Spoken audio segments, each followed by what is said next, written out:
গাড়ি 36,000 টাকা বিক্রি করায় 20% ক্ষতি হলো, তাহলে 20% ক্ষতি হলো মানে আমরা ক্রয় মূল্য ধরবো 100 টাকা। যাই কিছু হয় লাভ করতে ক্ষেত্রে ক্রয় মূল্য কত ধরবো 100 টাকা। তাহলে আমরা যদি 20% ক্ষতি হয় তাহলে এখানে কত আছে 80% আছে অবশ্যই। 20% যেহেতু ক্ষতি 100% আমাদের 20% গেলে 80% আছে। তাহলে আমরা কি লিখতে পারি না যে প্রশ্ন মতে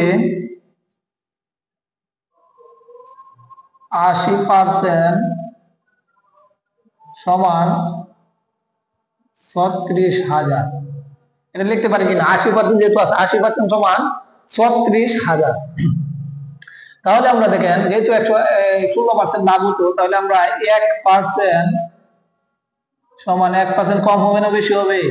1% অবশ্যই কম হবে, তাই ভাগ 80% এ 36,000, 1% এ 80 ভাগের 36,000। তাহলে কত টাকা বিক্রি করলে 16% লাভ হতো? কত টাকা বিক্রি করলে 16% লাভ হবে? তাহলে আমরা ক্রয় মূল্য যদি হয় 100 টাকা তাহলে 116 টাকা বিক্রি করলে 16% লাভ হবে। তাহলে দেখেন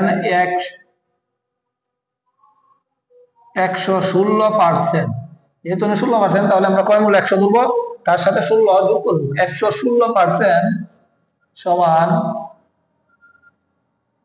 36,000 গুণ 116 নিচে 80। বুঝতেছেন কিনা?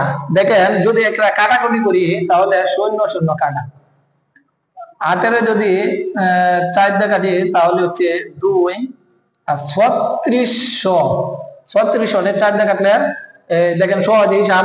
3600 দেখে হচ্ছে 1800, 1800 দেখ 900, 4 দিয়ে কাটলে 900।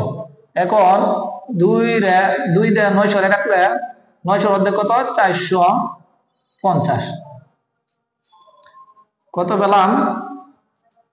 450। আর এই যে 116 রয়েছে এটা গুণ 116, এটা ক্যালকুলেশন করলে হয় 52,200।